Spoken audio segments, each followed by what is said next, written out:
میں آپ کو ایک قیمتی تحفہ پیش نہ کروں؟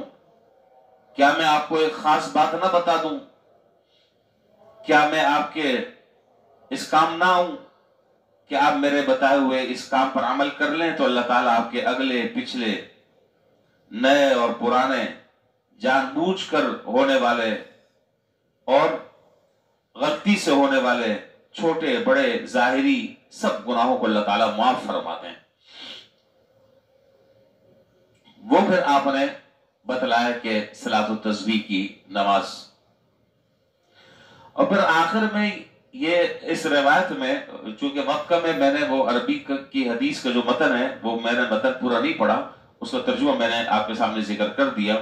آخر میں اس روایت میں کہ یہ اتنی اہم نماز ہے کہ جناب نبی کریم صلی اللہ علیہ وسلم نے فرمایا اپنے چچا حضرت عباس رضی اللہ تعالیٰ عنہ سے کہ ان استطعت ان تصلیها فی کل یوم مرۃ فافعل، اگر آپ کو یہ قدرت ہو اور یہ اختیار ہو اور اس کا موقع مل جائے کہ یہ نماز آپ روزانہ دن میں ایک دفعہ پڑھیں تو ایسا کر لیں،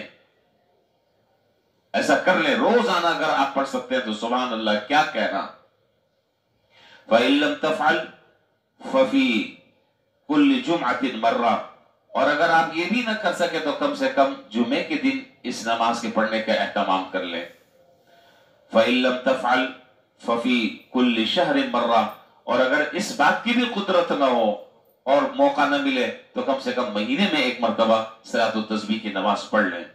فَإِن لَمْ تَفْعَلْ، اور اگر آپ کو اس کا بھی موقع نہ ملے فَفِي كُلِّ سَنَةٍ مَرَّةٍ، تو کم سے کم سال میں ایک مرتبہ تو پڑھ لیں۔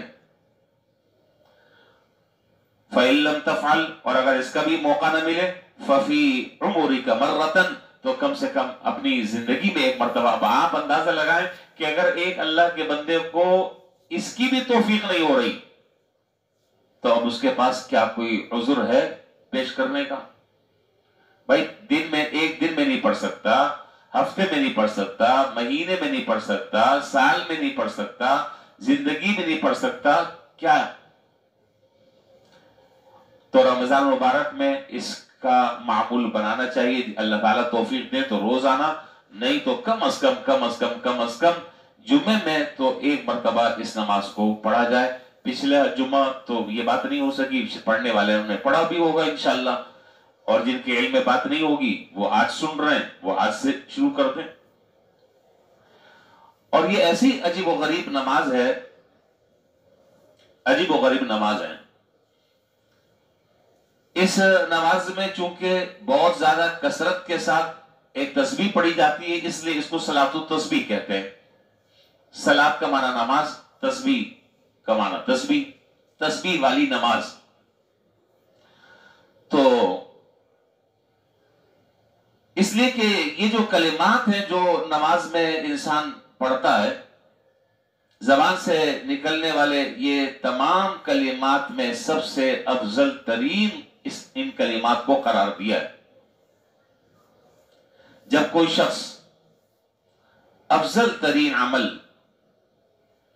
افضل ترین کلمات اور افضل ترین عدد کے قریب، افضل ترین مہینے میں اور افضل ترین ایام میں اگر اس کو پڑھے تو آپ خود سمجھ سکتے ہیں کہ اس کی اہمیت کتنی زیادہ بڑھ جاتی ہے۔ میں نے ایک بات پر غور کیا، شاید خیال پہلے کبھی مجھے نہیں آیا، ابھی رات آیا جب میں کتاب کا مطالعہ کر رہا تھا۔ دیکھیں، یہ ویسے تو حکم یہ ہے کہ ہر نماز کے اندر انسان کو خشوع خضوع حاصل ہونا چاہیے، اسی پر بات بھی کی ہے کئی دفعہ، نماز میں خشوع خضوع ہونا چاہیے، لیکن عام طور پر وہ خشوع خضوع باقی نہیں رہتا۔ لیکن یہ صلاۃ التسبیح کی نماز واحد وہ نماز ہے کہ اس میں اول سے آخر تک کے خشوع خضوع رہتا ہے۔ کیسے رہتا ہے بتائیں، کیسے رہتا ہے؟ نہیں، مسلسل پڑھنے کی وجہ سے نہیں، شابش، یہ ہے، یہ خشوع خضوع باقی ایسے رہتا ہے کہ چونکہ آدمی جب نماز کے لیے کھڑا ہو رہا ہے تو وہ اس کا پورا دھیان، پوری توجہ وہ عدد کی طرف ہے کہ بھئی مجھے ایک رکعت میں 75 کی تعداد پوری کرنی ہے، اب 8 ہو گیا، اب 10 ہو گیا، اب اتنا ہو گیا، اب اتنا ہو گیا، تو پوری توجہ جو ہے وہ ایک لمحے کے لیے اور ایک سیکنڈ کے لیے ادھر ادھر نہیں جاتی. ایسا ہے کہ نہیں؟ پوری توجہ جو ہے وہ عدد کی طرف ہوتی ہے کہ بھئی ایک رکعت میں 75 ہے. اب میں طریقہ اس کا آپ کو بتلا دوں گا تو آپ اندازہ لگا لیں. تو اس میں خشوع خضوع جو ہے وہ بہت زیادہ ہوتا ہے، جو عام طور پر عام نمازوں میں نہیں ہوتا. نماز میں عام طور پر ذہن ادھر ادھر چلتا ہے. اچھا، یہ نفل نماز ہے، یہ مکروہ اوقات میں اس کو نہیں پڑھ سکتے. مکروہ اوقات 3 ہیں، ان 3 اوقاتوں میں اس کو نہیں پڑھ سکتے. صلاۃ التسبیح کی جماعت شریعت سے ثابت نہیں ہے، فقہا نے اس کو منع فرمایا ہے. انفرادی طور پر یہ نماز پڑھی جائے گی جیسے عام نفلیں پڑھی جاتی ہیں، اور 4 رکعت نفل نماز کی آپ نیت کریں گے. اب میں طریقہ بتلانے لگا ہوں. 4 رکعت نفل نماز صلاۃ التسبیح کی آپ نیت کریں گے. بس نیت یہ کریں گے کہ میں 4 رکعت صلاۃ التسبیح نفل نماز میں اللہ تعالیٰ کے لیے ادا کر رہا ہوں، اللہ تعالیٰ کے واسطے. بس باقی یہ کہ نیت میری اور میرا منہ کعبہ شریف کی طرف اور فلانا اور دھماکہ، اس کی ضرورت نہیں ہے. بس یہ نیت کر لی آپ نے، بس کافی ہے. اور اللہ اکبر کہہ کر اب آپ نیت باندھ لیں. دیکھیے 2 طریقے ہیں اس کے، میں صرف ایک طریقہ آپ کے سامنے ذکر کروں گا.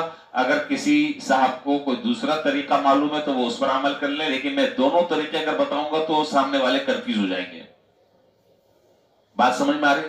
میں ایک طریقہ بتلاؤں گا، اگر اس طریقے کے علاوہ کوئی دوسرے طریقے سے پڑھتا ہے، وہ طریقہ بھی احادیث سے ثابت ہے اور یہ والا طریقہ بھی ثابت ہے، تو ایک طریقہ رہے گا، ذہن میں بات بیٹھ جائے گی. دونوں کو بتاؤں گا تو خلط نہ ہو جائے، خلط ملط نہ ہو جائے. تو اس لیے بہتر یہ ہے کہ ایک طریقے کو آپ فوکس کر لیں اور اس کو سمجھ لیں.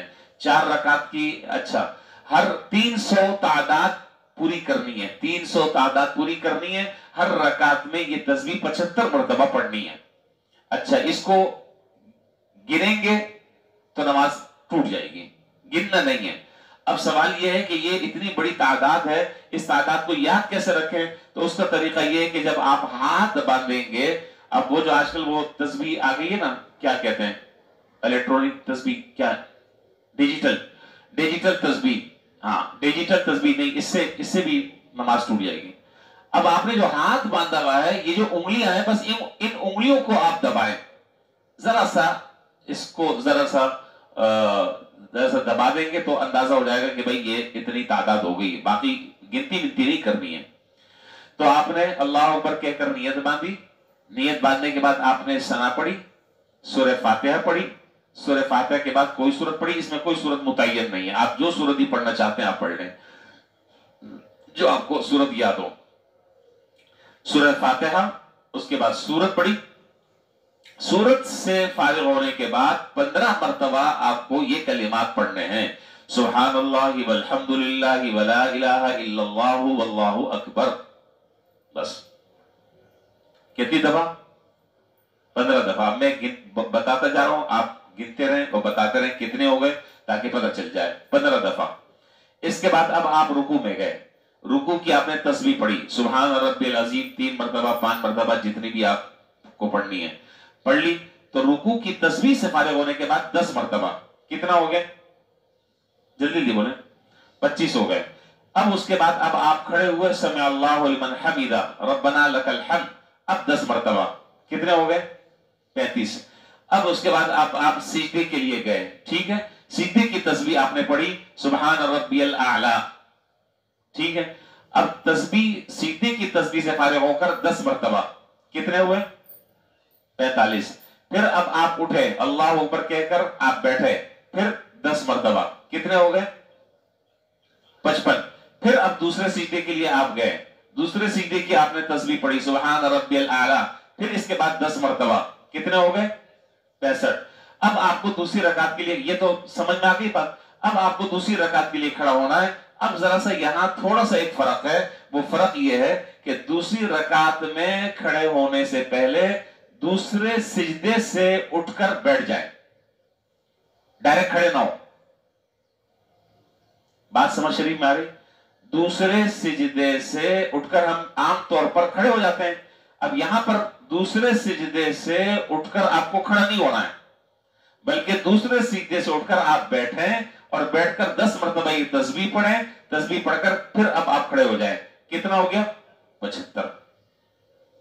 اس طریقے سے آپ کو ہر رکعت میں 75 مرتبہ جب آپ پڑھیں گے تو یہ آپ کی تسبیح 300 مرتبہ پوری ہو جائے گی، اور اس کے بعد جو ہے وہ 4 رکعت کے بعد آپ سلام پھیر لیں، اس کے بعد دعا کر لیں۔ میں نے اتنی مشکل سے آپ کو یہ ساری چیزیں بتائی ہیں، اور اس کی فیس بھی ہے، آپ سمجھ رہے ہیں، اس کی فیس بھی ہے، اور وہ فیس کیا ہے کہ جب آپ اپنے لیے دعا کریں تو مجھے بھی دعا میں شامل کر لیں، بس یہ فیس ہے۔ ہاں نہیں، تحیات میں نہیں پڑھنی۔ اب ایک رکعت میں جب آپ اسی طریقے سے پڑھیں گے جیسے میں نے بتایا ہے، تو 75 کی تعداد جو ہے وہ ہر رکعت میں پوری ہو جائے گی۔ جب پوری ہو جائے گی تو پھر 300 پوری ہو گئی۔ اب وہ جو دوسرا طریقہ ہے وہ طریقہ وہ ہے جو آپ کہہ رہے ہیں، اس لیے میں نے وہ طریقہ جان بوجھ کر ذکر نہیں کیا تاکہ گڑبڑ نہ ہو جائے، اور بات ذہن میں، بات سمجھ میں آ گئی، یہ دوبارہ میں دوہرا دوں، سمجھ میں آ گئی؟ اللہ تعالی ہم سب کو اس پر عمل کرنے کی توفیق عطا فرمائے۔ وآخر دعوانا الحمدللہ رب العالمین۔